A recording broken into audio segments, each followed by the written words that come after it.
Hello everyone, आज हम सीखेंगे क्लास 10th का chapter number 12 area related to circles. ये बहुत ही छोटा सा चैप्टर है, बहुत इजी है। बस आपको ध्यान से कुछ कुछ फॉर्मूले को समझना है, कुछ कॉन्सेप्ट्स को समझना है और आप कोई भी क्वेश्चन इस चैप्टर से कर पाओगे। तो स्टार्ट करते हैं सबसे पहले कुछ बेसिक टर्म्स से, जो कि कॉर्ड, सीकेंट, आर्क, क्वाड्रेंट जैसी टर्म्स आपको पता होनी चाहिए क्या है। तो सबसे पहले कॉर्ड, मान लेते हैं एक सर्कल है। सर्कल में अगर मैं, ये सेंटर है, सेंटर से पास होती हुई एक लाइन बनाती हूँ जो कि दो एंड पॉइंट्स को इंटरसेक्ट कर रही है, टच कर रही है सर्कल के, तो ये एक डायमीटर होती है। डायमीटर एक सबसे लंबी कॉर्ड भी होती है, ये आपको पता होना चाहिए। इसी तरह से अगर मैं कोई और लाइन बनाती हूँ जो सेंटर से पास नहीं हो रही है लेकिन स्टिल दो एंड पॉइंट्स को इंटरसेक्ट कर रही है, वो भी एक कॉर्ड होती है। इसी तरह कहीं पे भी बनाओगे दो पॉइंट को इंटरसेक्ट करती हुई लाइन सर्कल के अंदर, वो कॉर्ड होती है। ठीक है, तो डायमीटर सबसे लंबी कॉर्ड है, तो कॉर्ड दो पॉइंट्स को इंटरसेक्ट करती है एक सर्कल के।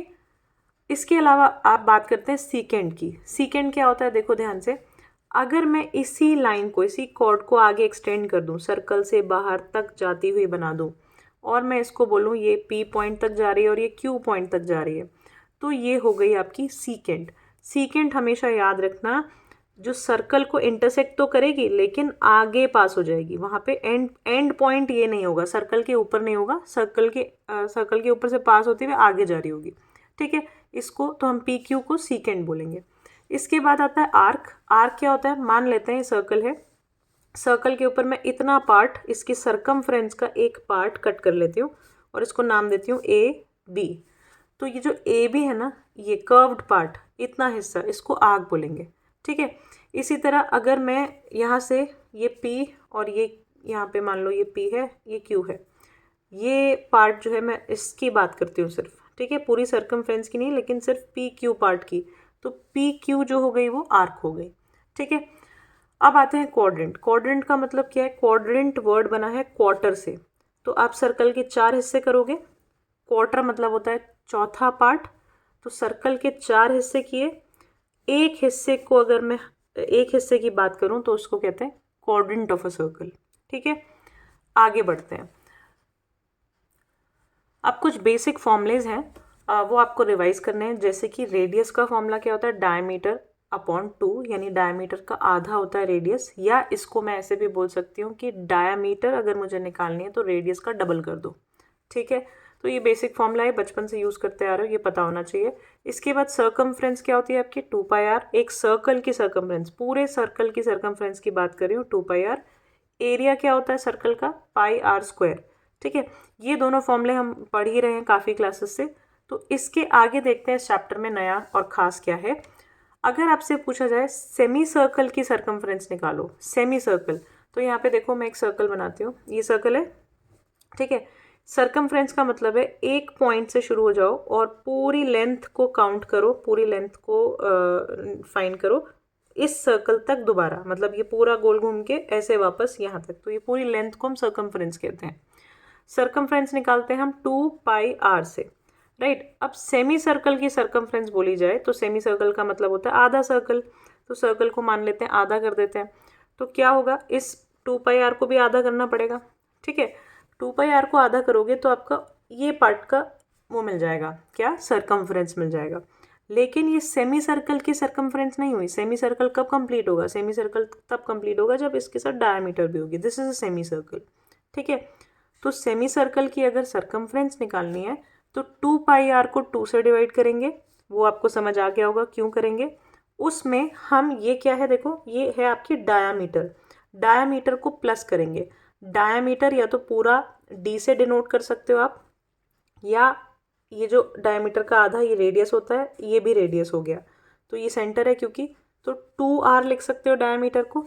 तो इसीलिए आपको बुक्स में फॉर्मूले में लिखा हुआ मिल जाएगा 2πr/2, यानी कि आधा किया हमने सर्कमफ्रेंस को, प्लस 2r, 2r मतलब ये रेडियस, दो बार रेडियस। ठीक है, तो ये 2 से 2 कैंसिल हो जाता है, तो πr + 2r आपका क्या है, आपका सेमी सर्कल का सर्कमफ्रेंस का फॉर्मूला है। इसी तरह अगर मैं बात करूं क्वाड्रेंट की, क्वाड्रेंट का मतलब होता है आपने इस सर्कल के 4 हिस्से कर दिए और एक हिस्से का सर्कमफ्रेंस पूछ रहे हो। ठीक है, तो 2πr क्या होता है, 2πr पूरे सर्कल का है, उसको चौथा हिस्सा कर दो उसका, यानी 4 से डिवाइड कर दो, तो आ जाएगा एक क्वाड्रेंट का ये पार्ट, इतना सा पार्ट आ गया। अब आपको पूरा सर्कमफ्रेंस चाहिए तो ये वाला लाइन और ये वाली लाइन की भी लेंथ काउंट करनी पड़ेगी, और ये क्या है, ये r है, ये भी रेडियस है, दोनों रेडियस है, तो 2 रेडियसेस और प्लस हो रही हैं तो +2r। ठीक है, फिर ऐसे ही 2 और 4 कट जाता है कैंसिल, तो ये हो जाएगा πr/2 + 2r। ये फॉर्मूला होगा आपका क्वाड्रेंट का, क्वाड्रेंट के सर्कमफ्रेंस का। ठीक है, इसी तरह आ जाओ एरिया पे। एरिया एक पूरे सर्कल का होता है πr²। सेमी सर्कल की बात करें, ये पूरा सर्कल है, इस पूरे सर्कल का एरिया होगा πr², लेकिन अगर हम इसको आधा कर दें तो क्या होगा, एरिया भी आधा हो जाएगा, तो πr² डिवाइडेड बाई 2 कर दो। क्वाड्रेंट की बात करें तो क्वार्टर हो जाता है 4th पार्ट, तो πr² डिवाइडेड बाई 4 कर दो। ये फॉर्मूले बहुत आसान है, राइट। तो आपको बस ये समझना है यहाँ पे कि सेमी सर्कल हो रहा है तो सरकमफ्रेंस का आधा होगा और उसमें आपको डायमीटर को ऐड करना पड़ेगा। इसी तरह क्वाड्रेंट में सर्कल जो भी फॉर्मूला है उसका 4th पार्ट होगा और उसमें अगेन आपको डायमीटर ऐड करना होगा। लेकिन एरियाज़ में आपको डायमीटर ऐड करने की ज़रूरत नहीं है, बस एरिया को आधा और एरिया को 4th कर दो क्वाड्रेंट और सेमी सर्कल निकालने के लिए। ठीक है, इतने फॉर्मूले क्लियर हैं। अब हम आगे बढ़ते हैं, जो फॉर्मूले और नए हैं इस चैप्टर में।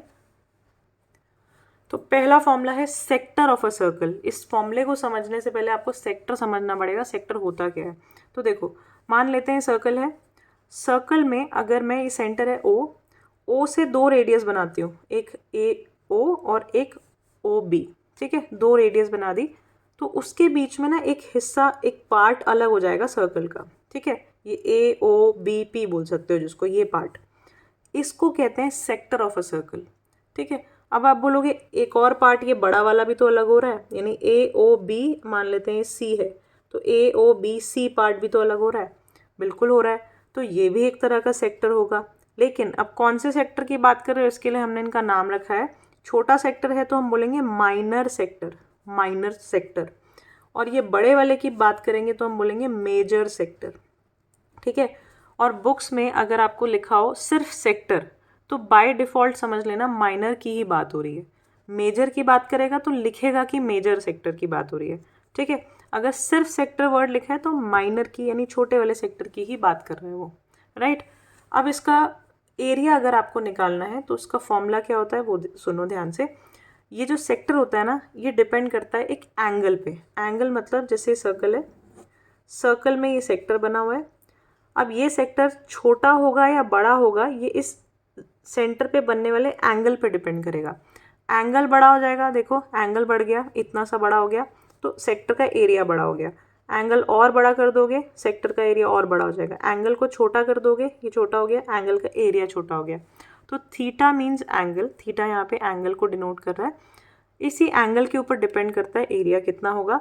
तो ये थीटा यहाँ पे एंगल है, theta upon 360 degree into πr², ये एरिया का फॉर्मूला है। ठीक है, सो आपको इस फॉर्मूले को यूज़ करना है और किसी भी सर्कल के सेक्टर का एरिया आप निकाल सकते हो, प्रोवाइडेड आपको एंगल की वैल्यू पता हो। ठीक है, आगे बढ़ते हैं। नेक्स्ट आता है आर्क ऑफ अ सर्कल। अब आर्क क्या है, ये सर्कल है, सर्कल के बीच में मैं उसकी सरकमफ्रेंस का थोड़ा सा हिस्सा, अगर मैं उसके सरकमफ्रेंस के कुछ पार्ट की बात करती हूँ, मान लो AB पार्ट की बात करती हूँ, तो मैं बोलूँगी this is AB is arc of a circle. ठीक है, अब मुझे बताना है, सरकमफ्रेंस का फॉर्मूला तो हमें पता ही है, लेकिन अगर मैं पूछूं कि आर्क बताओ, ये इतना सा पार्ट कितना है, आर्क की वैल्यू बताओ, तो क्या होगा इसका फॉर्मूला। तो length of an arc is theta by 360 degree. Again ये जो आर्क है ये किस पे डिपेंड करेगी, सेंटर से देखो, जितना बड़ा एंगल होगा उतनी बड़ी आर्क हो जाएगी। एंगल बड़ा हो गया, आर्क बड़ी हो गई, एंगल और बड़ा हो गया, आर्क और बड़ी हो गई। ठीक है, एंगल छोटा हो गया, आर्क छोटी हो गई। सो इसमें भी एंगल का बहुत बड़ा रोल है। एंगल मीन्स थीटा, तो theta upon 360 degree into 2πr, circumference का फॉर्मूले से मल्टीप्लाई कर दो। ठीक है, सो ये किसी भी सर्कल में आप आर्क की लेंथ निकाल सकते हो यूजिंग दिस फॉर्मूला। नेक्स्ट और लास्ट आता है इस चैप्टर में जो फॉर्मूला आप यूज़ करोगे, it is segment of a circle. किसी भी सर्कल के सेगमेंट की वैल्यू निकालनी है, सेगमेंट का एरिया निकालना है, सॉरी, तो कैसे निकालोगे ध्यान से सुनना। ये देखो, सेगमेंट की पहले मतलब समझते हैं, सेगमेंट होता क्या है। ये सर्कल है, सर्कल में ये सेंटर है, सेंटर से सेगमेंट का कोई मतलब नहीं है। ठीक है, सेंटर से कुछ लाइन नहीं जाएगी, कुछ नहीं होगा, एक रैंडमली ऐसे कॉर्ड बना दो कहीं पे भी, सेंटर से पास नहीं होनी चाहिए, ठीक है। तो ये कॉर्ड बना दी। अब कॉर्ड जो है दो हिस्सों में सर्कल को डिवाइड कर दिया, एक ये सर्कल हो गया, एक ये पार्ट हो गया और एक ये बड़ा वाला पार्ट हो गया। तो इस पार्ट को हम बोलते हैं सेगमेंट, ठीक है, सेगमेंट। ये भी एक तरह की सेगमेंट है, लेकिन फिर वही चीज़, छोटी सेगमेंट है तो माइनर सेगमेंट बोलेंगे हम इसको, और बड़ा वाला पार्ट है तो हम बोलेंगे मेजर सेगमेंट, मेजर सेगमेंट, ठीक है। तो अब अगेन आपको ये ध्यान रखना है, अगर पेपर में, क्वेश्चन में, बुक्स में कहीं पे भी लिखा हो सिर्फ सेगमेंट, तो वो माइनर सेगमेंट ही की बात कर रहा है, ठीक है। मेजर नहीं समझना उसको, माइनर की ही बात हो रही है, राइट। तो अब इस सेगमेंट का यानी ए बी पी, इस सर्कल में ए सेगमेंट का एरिया आपको निकालना है। कैसे निकालोगे? तो देखो यहाँ पे हमें पता है ए ओ बी पी, ये जो पूरा सेक्टर था उसका एरिया हमने निकालना सीख लिया है। कैसे? Theta upon 360 degree into pi R square, अभी सीखा था। तो एरिया ऑफ सेक्टर निकालो, यानी इस पूरे का एरिया निकालो। उसमें से आपको क्या माइनस करना है, क्या नहीं चाहिए? ए ओ बी ट्राइंगल का एरिया नहीं चाहिए, तो माइनस कर दो ट्राइंगल का एरिया, एरिया ऑफ ट्राइंगल, ठीक है। कौन से वाले? ए ओ बी। अब नाम तो कुछ भी हो सकते हैं, मैं आपको बस यहाँ पे आपका फॉर्मूला समझा रही हूँ। तो सेक्टर के एरिया में से ट्राइंगल का एरिया हटा दो, तो आपके पास ये सेक्टर का एरिया बच जाएगा, ठीक है। सो आई होप आपको फॉर्मूले समझ आए होंगे। इसके बाद नेक्स्ट वाली वीडियो में मैं इनसे रिलेटेड कुछ आपको क्वेश्चन कराऊंगी, जिससे ये कॉन्सेप्ट, ये फॉर्मूलों को कैसे अप्लाई करना है वो भी आपको समझ आ जाएगा। बहुत ईजी चैप्टर है, 2 वीडियोज़ में, कुछ मिनट्स में आई गेस ये चैप्टर ख़त्म कर सकते हो आप लोग। तो थैंक्स फॉर वॉचिंग।